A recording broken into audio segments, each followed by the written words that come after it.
In this video, I'm going to be showing you how to align text. So this could be on a post or a page, it doesn't matter. I've put some sample text here, and by default it's going to be aligned to the left. But what we want to do is we want to highlight whatever text you want to change the alignment of. In this case, I'll just highlight all of it. And then we come over here and we can see when you hover over these different images, you'll see align left, align center, and align right. So if we click align right, you can see it all goes there. If we click align center, you'll see it goes and gets centered.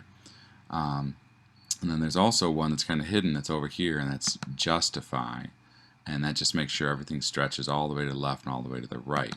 So if we come over here and we do this, and then we hit update, then we come over here to the site and we refresh the page, you'll see that everything is to the right now.